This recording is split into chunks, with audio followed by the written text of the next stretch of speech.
A little background. I hardly see any threads about some of the nightmarish things that occur here in Albania if you ever bother going up the mountains or down some of the underground tunnels. Bunkers are generally crappy little concrete igloos, but a few are literal underground, now abandoned complexes, but those are in the mountains, which is the basis for the story. I was around 6 years old. I am a gun bro, but never got into K. I have 2 bros with me. The plan is to hike up a mountain chain for a few hours and shoot our Albanian manufactured Kalashnikovs, eat some food, and then walk back down and go home. I head up into a village via a shitty little Yugo in the mountainous northeast Albania region. We start walking up the hills until we do not see the village. The mountain is steep, probably around 6,000 feet above sea level, and it's cushioned in between several other large mountains. We picked this mountain because the road in the village ends at its base. We walk across a foresty mountain till we reach a clearing where we proceed to start shooting like maniacs. Bullets are cheap as all hell. We get really bored. We start walking randomly because we have no fear, and because we have military-grade flashlights and can just walk back down. I am gassed up because we feel like hot shit with our shitty AKs. The sun starts to set. No worries, because there is no chance that we will get ambushed by some wolves or bears. Wild animals are generally scared of people, but they start getting a little bit courageous when it's nighttime. The real threat are vipers, which are venomous. Most of this area, as well as with all of the mountainous parts of Albania, are desolate. You can literally murder somebody here, and they will never be found, as nobody bothers hiking this far up unless they have some little hut to chill in. It's almost dark. Bro number 1, let's call him Frank, notices a dark hole on the side of a gigantic, semi-circular boulder that seems to be attached on a hill. He wants to go inside and see if there is a brown bear to shoot up. He knows how to skin animals, so it might be worthwhile as it's good coin, and eating raw bear heart and balls supposedly makes you strong, as some old-timer would say. We hike up and enter the tunnel. It's around 18 feet high. We have our military-grade flashlights, which are more like those police batons with flashlights on the end, but good shit made in Germany. 3 of us start walking down the tunnel single file. It's a pretty large opening, but the tunnel starts shrinking the more we go down. It's now around 6 to 8 feet high, and the width being around 4 feet. It was initially around 8 feet wide at the entrance. I don't think a bear would live here, remarks bro number 2. Let's call him John. There is literally nothing inside, just dirt on the ground and smoothish, almost black surroundings of tunnel wall. Not obsidian, but something like a black granite. We still walk to see what's at the end. Both Frank and John are in front, even though I'm the gassed up punk thinking I could kill anything, like Spec Ops assassins with over 100 confirmed kills. After about 15 minutes of walking down a tunnel that went on for about 2,000 to 3,000 meters, we finally end up finding an iron door at the end. I am still not spooked. The door looks rusted, so it looks like nobody has ever opened the door for around 30 years, or however long it takes for an iron door to rust down a mountain tunnel. The center of the door has a large circular handle, not too different from those big handles used to unlock doors in submarines. Frank proceeds to try to turn the wheel. There is this ungodly creaking sound, but he easily manages to unlock the door without too much effort. We open up the door and enter one by one. What the hell? It's a new tunnel, but now, the flooring is iron grating. The walls and ceiling are now metal covered. The tunnel is now squarish. The width is probably about 10 feet, height around 20 feet. We turn off our flashlights because the ceiling is lined with those small red lights that you would see in a military base. Everything is clearly visible now, albeit with a sort of creepy red tint. All of us are really happy though. It looks like this is a nuclear fallout base built for Albania's rich and powerful in case of doomsday, or perhaps just a military base. I immediately tell bros to venture forth and see what there is to scavenge. Certainly, our scumbag elites in communist times would have hidden some precious things that we can grab and sell for coin, better than a bearskin. If it's just a military type thing, maybe we can get a large personal stock of weaponry that we can each share equally. Frank literally says we are going to be rich. At this point, none of us feel scared. It's that sort of calm feeling when you know that things are alright, as opposed to that being watched feeling. I suppose it's because we can clearly see a few yards ahead of us, and the door behind us is opened so that we can get the hell out of there whenever we please. We are still toting our AKs like we are conquerors, looking for our loot. I walk a few yards to the end of the new tunnel, which spirals into two directions. All of us agree to go left. Continue walking, with me in advance. Turn the corner. My stomach sinks. Ah, damn, man. The tunnel ends at this balcony that is blanketed by literal blackness. I mean, you can hardly see shit except the iron railing of the balcony. The air feels the same, albeit a little warm now, so we are still in the underground base, but now we can hardly see anything. I touch the railing. I look up. Literally blackness for what looks like a few 100 feet. I look down. Literally blackness for what looks like 1,000 feet. To the right of the balcony, there are barely visible stars. John starts saying that we should go home and come back another day, as it is already dark outside. Frank and I immediately turn on our flashlights and try to peer down. We see nothing. This shit is deep, really deep. We point our lights to the stair railing, and it looks like it's going down into the blackness. Our lights seem to trail down to 100 feet of the railed stairs, and it seems as if it's endless. Screw this shit. Let's just go down and see how far we can make it before we get chicken shit and go back. At this point, we all collectively get the spooky feeling, but again, there is no feeling of being watched, no goosebumps, just dry warm air and blackness. As we slowly walk down the stairs, with me once again in advance, we start to hold our AKs tight, no finger on the trigger. Ever had that feeling of getting out of the bathroom at nighttime? After you immediately turn off the lights, you can hardly see shit and accidentally bump into things. That's the feeling I got, because I had to watch my step, pointing and looking at the steps. In retrospect, it would have been smart if I was holding onto the rail while pointing the flashlight on the steps as I walked down. I instead looked down, flashlight in left hand, AK in right. Frank right behind me, also holding no rail. If he tripped up even a little, I would be absolutely screwed. So I was literally on point, extremely focusing on not fucking up my steps. 10 minutes pass by, and it looks like we've only gone down maybe 50 feet. John starts being a bitch and wants to leave immediately. We take a break and eat some leftover jerky that we pack for the trip. I point my flashlight down to trail the railing again, and this time the stairs come to a dead end. It looks like it's cut off 100 feet below us. Our jaws dropped when seeing that the stairs just end and that there is still blackness below. If we just looked on instead of taking a break, I could have fallen into darkness. The whole walking down the stairs feels like something out of Dark Souls and Berserk at the same time. Just as we collectively agree to go back to the top, a burst of hot stench from below starts assaulting our nostrils. It smells like hot copper or rusty iron, with a hint of literal rotten eggs. As this happens, we start hearing creaks from what is coming from the top of the stairs/balcony. Oh shit. Start running up the stairs like crazy. We get to the top. There is nothing. The sound immediately stops as we reach the top. The stench is still there though. What the hell, Anon, says John. Frank now wants to get the hell out with a very worrying face. Now I start feeling nervous and humbled. The same noise that we heard is now coming from the bottom. What the hell is going on, Anon, says Frank. Let's get the hell out of here, I muttered. As soon as I said this, I began getting the feeling of being watched. Even with the first wave of stench and the noise from the balcony, I still felt relatively safe. But that feeling is now all over me. I get goosebumps.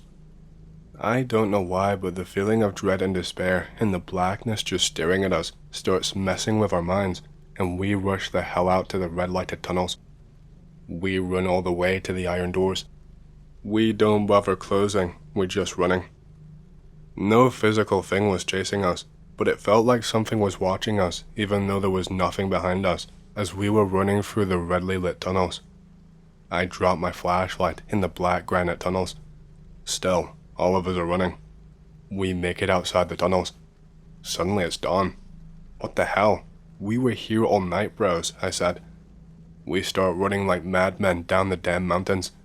Still, the feeling of being watched, especially as we hit through the forest, we could still feel it that whole time.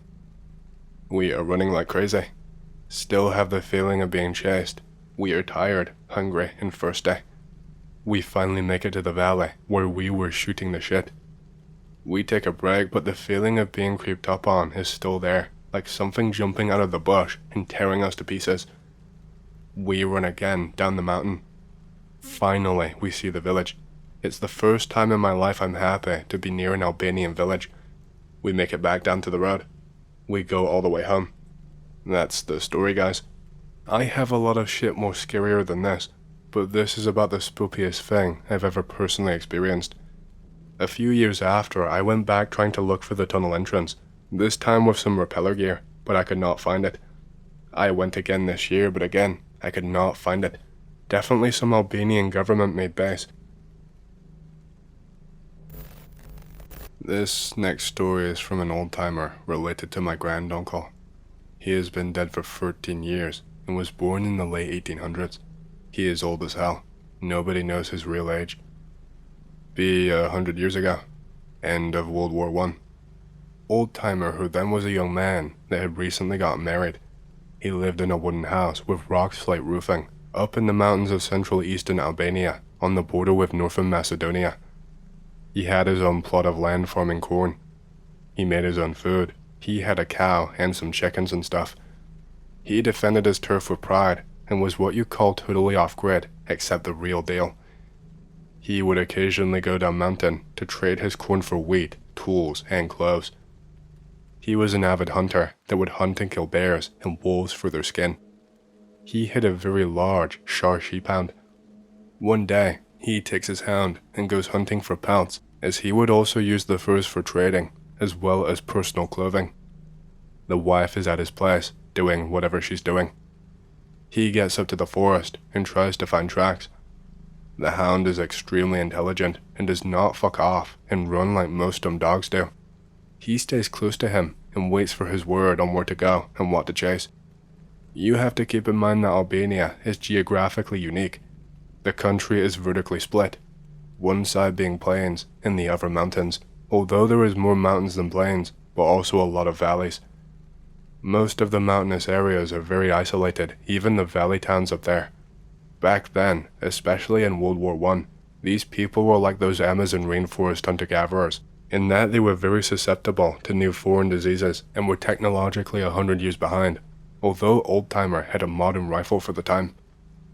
The Old-Timer caught the Spanish flu, a year or two after the story, but easily survived it. My maternal great-grandfather family all died of the flu, except for himself, and he would later marry my maternal great-grandmother. Alright, back to the story. The Old-Timer and the hound spot large cat paws imprinted on the ground near a small stream. They are literally the size of his head. He starts tracking whatever this thing is. I think you all know where this is going because it is obvious. Ancient Albania and the Balkans used to be filled with cave lions, the type the mythical Hercules would have fought and killed. These areas are isolated, so it just may be the case a few survived in the early 1900s. He starts tracking the beast to a large cave. The hound immediately smells something and starts screaming and howling. Obviously, the Old-Timer now has lost the element of surprise. Quickly, a cave lion starts rushing out of the large black cavern. The Shar hound, without taking orders, starts rushing at the lion. The lion is huge. It has all brown-colored fur. It looks like a bear, but clearly it has a lion mane, except dark brown and black fur underneath the belly. It's obviously a lion face, except more primitive.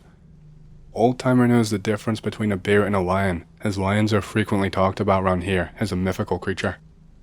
The hound gets ganked, but protects his master from the charge. Old-Timer immediately dumps his bullets, piercing the lion's back. The gun is a British Army Lee Enfield. The lion immediately hits the dirt, but managed to chomp on the Old-Timer's knee, which attributed to his limp that he carried for the rest of his life. The lion was huge, at least 5 feet tall, but remember, its head was pivoting downwards, as it brawled with the dog, and then bit the Old-Timer's knee, all while the old-timer was dumping his mag on the lion's back. The whole thing, from the initial charge to hitting the floor, lasted maybe 2 or 3 minutes. The lion, from tail to head, had a length of about 7 to 8 feet. Again, it was massive. From the looks of it, old-timer managed to shoot its heart from the back, otherwise, the lion would not have immediately died, and he would be long dead. The bite was deadly, but no artery was punctured, so he is still alive. He immediately starts skinning the lion to take home. It took him hours to climb back down to his house. His scared wife sees his disastrous state, the new brown fleece, and lack of a dog. It turns out the old-timer would go on to sell the lion pelt to some French general, as at the time, Albania was occupied by France after the Germans left. He was a shrewd man, and was remarked as saying that the lion made him relatively rich. Apparently, the Frenchman gave him a few thousand gold franc coins, and he still had some of it when he was alive a few years back. After healing, he went back to the cave to bury his dog and the dead Herculean lion. He explores the cave. He sees hundreds, if not thousands of skulls strewed about, both human and animal. This cave was potentially a generational cave for the species, and it seems he was the last of his kind, at least on that very remote mountain. He actually found some old Roman coins, so this cave might have been used by its ancestors for 2,500 years.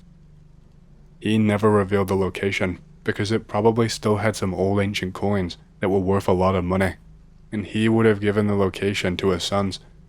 He had 2 daughters, both died before marrying and having children. His wife died in the 50s. The old man moved to the capital. This is my very last story about Albania. Be my uncle, Billy Bob Thornton-looking Albanian. He works in the chromium industry as structural engineer for mines. Albania has a lot of chromium. There is a mine in the northeast, along the Kosovo-Albania border.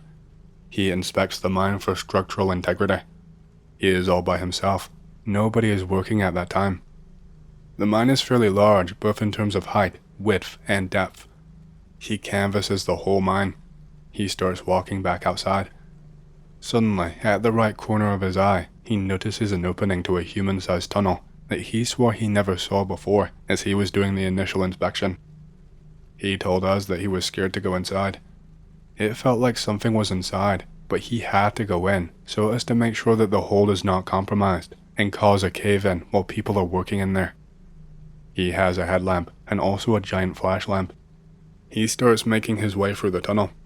It curves almost endlessly, and it is very long, but it's wide enough for 2 people, but just barely tall enough for him. A basketball player would have to crouch, for instance. It wasn't that large. He suddenly ends up in an opening. It's very large, dark, and smells like shit. He hears this childish giggling behind him. What the hell? He turns around and points the light to see what is there. His heart is pounding like all hell. He suddenly starts hearing male whimpers behind him. He turns around and follows the sound.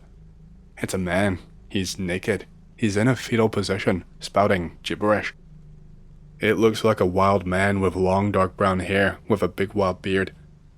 He says some Albanian words like, "Don't touch me please, God save me, don't touch me please, God save me, ad infinitum." He is spooked the hell out. He checks the surrounding again, feeling a bit calm now that there is someone, albeit a crazy naked man with him. He makes sure the whole opening is structurally sound. He grabs the naked man and put him on his back, carrying him. He smells like shit, but not the same shit stink he smelt initially. That man was a worker that went missing 3 months ago. It was assumed that he just left to rich Europe for more money. The guy was completely shriveled up and pale. He looked horrible. His skin was bleach white, even though he was quite a tanned man with bronze-like skin. Nobody knows how the hell he ended up in there. A month later, he would do another inspection. No tunnel. Completely gone, as if a portal initially opened up and now is closed. The crazy man went to a hospital for the insane, got out, and could not recall anything. His whole experience was memory hold. Hey, hope you've enjoyed the story so far. If you want to hear more, make sure to subscribe, like the video, and leave a comment because it lets YouTube know you like the content and helps more people to see these videos. My next big goal for the channel is 100,000 subscribers, and as a celebration, I will be doing a Q&A video once we hit that goal. Thank you, and back to the stories. I was around 7 or 8 years old when this happened. I was in the Cub Scouts. I go out camping with the Cub Scouts, my little brother, and my father. It's nighttime. Everyone is over at the campfire. I have ADHD, which tends to make me want to explore. We go near a hiking trail that we took during the day. We live in Florida, so gators. I find gator tail come out of the bushes. I am a dumb as hell little kid, so I throw a rock at it to get it to move. Remember the reports of a 12-foot long alligator in Florida around 10 years ago? I do. The gator tail disappears and a giant snout comes out of the bush. I get freaked out and start running. As I am running, I look back and see the entire head and the eyes. It is burned into my memory. I run back to camp, crying and scared. One other kid says he saw it later on that night. I never wander out into the woods alone again. I remember. He was the biggest damn thing I've ever seen. His eyes were dark green and beautiful. However, I had the shit scared out of me. Might be my memory screwing with me, but another kid said he saw it running off from the direction I saw it later on that night. I have a few more if you want to hear them. I am around 12 years old and moved to a different area in Florida. I have a big ass dog. It's a Great Dane Greyhound mix. I have to take her for daily walks. I decide to walk her into the forest that my friends and I play in because I was still a dumbass little kid. I decide to go deep into the woods and keep walking in one direction. I can still hear my friends in the background, but I cannot see them. They must be loud as hell for me to still hear them. I find a clearing and decide to stop. I am scratched up from vines and shit. I hear whispering, and I have no idea from where. I can't tell what it's saying until I hear my name. I freak out and turn around. There is a really old man just standing there. He seems transparent almost, very dusty though, with a white overlay almost. He has a tomahawk in hand. Everything goes silent until I look over at my dog, barking up a storm. When I look at my dog and see him barking, sound suddenly returns to me. I drop the leash and run the hell out of there. My dog is really smart and follows me. My parents never let me out in the woods again. A year later, we move back to the beach, and I learn why they never let me back in the forest. It will be a nope story from their perspective. I am 13 years old at the time. I move away from Shitview back to where I was born, right on the beach and shit. Hurricanes be moving through. Apparently, the town shuts down power for precaution. I can look out the window and see violent winds and shit miles out off the beach. My parents decide to go and do a campfire. They are roasting marshmallows over a light bulb and telling scary stories. My parents mention a true story. Before they got married, they actually traveled to the US in an old Jeep. For the story, I will put myself in my father's position. Be driving in the middle of nowhere with my soon-to-be wife. I'm on a dirt road, driving through a forest near a hill. The town has ghost stories about the hill. Man died during territory war between cowboys and Native Americans. His ghost still wanders the forest. Don't believe it. I am driving when this dude walks out of the forest. I have no time to turn. I hit him and he goes over the Jeep. I stop immediately to see if he is alright. He is wearing an old duster. He has long white hair. It's almost glowing. He begins to get up, so I ask if he is okay. He holds up a tomahawk as if he is about to throw it. I get the hell back in the Jeep, ready to drive. I hear a thump at the back of the Jeep as we drive off. I look back and he is standing there watching us. I end up stopping in town with a tomahawk entry mark on the back of the Jeep, but there is no tomahawk. He follows us, so we try to move every year or so. That is the story that he told me. He looked at me as if to see my reaction. He shrugged it off as just a story, to not scare my little bro, I guess. But the look on my mom's face told me otherwise. On top of that, they got in a fight that night over the story. I have never seen that man again. I am thankful for it. Pic related. Kinda looks like the tomahawk. Thank Google for the picture. About 2 years ago at Christmas time, my family and I went to Jokava, a town in Estonia, to celebrate it with the whole family. My mother's family consists of about 20 people, so it was a big party. My cousins were there. One of them, who is about to turn 19 in August, called Rico, and one who is 16, called Seem. Seem's brother Christopher, who is 10, was also there. Well, it was about 2 a.m. and the party was fading, and got boring for Seem, Christopher, and me, so we decided to go outside. It was beautiful outside. The town itself is not that pretty, but at night and in winter it was amazing. So we walked around the small city. We lived on the edge of the city. The three of us wandered off to an old kindergarten. It wasn't in use anymore, but there was still stuff in there, like books, chairs, posters, lamps, etc. In the yard were little play sets, like small wooden trains, so kids could pretend to be conductors and stuff. There were swings and slides. We wandered into the yard to fool around and act like kids. I climbed on top of some kind of climbing structure. I got onto the roof and saw that Seem and Christopher were approaching me. I had not paid attention to the building that we were next to. They were getting closer to me, and I started hearing this weird buzzing or humming noise. It was weird. They were about 30 feet away from me when I looked into the darkness of the back of the building. The front was lit up, but the back was completely dark, and all you could see was a platform for the buses that transported food. I stared for about 2 seconds, as I thought the buzzing was coming from there. And suddenly, some kind of tall creature, about 3 to 5 meters tall, just fell. It fell with superb speed. It seemed to be wearing some kind of red bag or sack over its head, and it just fell right into the ground, disappearing right there. After that, the buzzing and humming stopped on impact with the ground. The roof of the thing I was standing on was about 3 meters high, but after seeing that thing, I was in shock. I was really literally in shock. I just jumped down and started running toward the gate. I was yelling so loud that Seem and Christopher started running with me. As we arrived at the gate, I looked back and saw something completely white in the distance, just about where the corner of the dark area started. It was just standing there, so I started running even faster. I ran home as fast as I could. When this happened to me, it was the end of high school. I went to a European Catholic school. As a tradition, before final exams, students go on a one-day trip/pilgrimage to a sanctuary to thank for the education and ask for blessings, to ask for good final exam grades, and to pray that you get to the university that you want, etc. You get to write what you wish for on a piece of paper. Then you put this anonymous letter in a box, and later, it is read by monks who pray for you and your wishes. The sanctuary is crowded with pilgrims, all sorts of pilgrims, lots of different ages and nationalities. I got my piece of paper.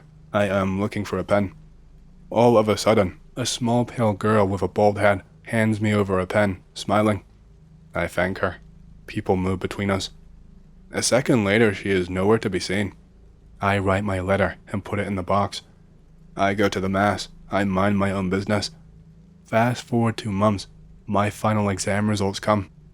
I get excellent grades, good enough to be accepted to the best medical school in the country. I am going to study to become a doctor, just as I wished. Fast forward 6 months, first exam session. I learn that my mother has breast cancer 3 days before my first exam. Things get nasty. She requires heavy treatment. I just try to focus on med school with all of this stuff happening, and almost completely left alone by my friends. My mom nearly dies twice. Things involving her treatment start getting awkward, parallel with my university curriculum. For example, my mom undergoes breast surgery on the same day I have a practical exam in chest anatomy.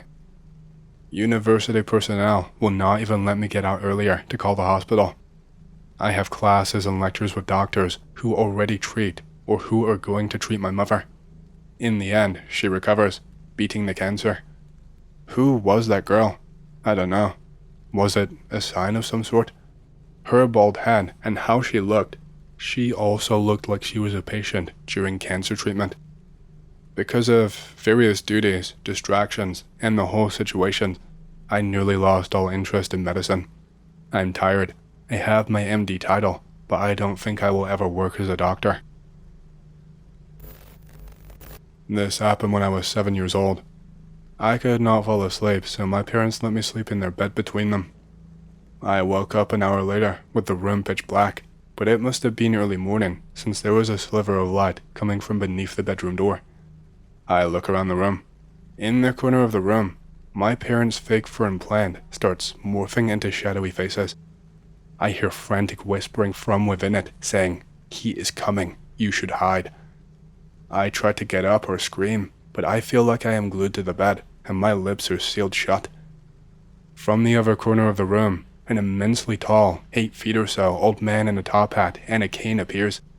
He looks really demonic, and while he is walking towards me, he starts to sway from side to side and jiggle his legs.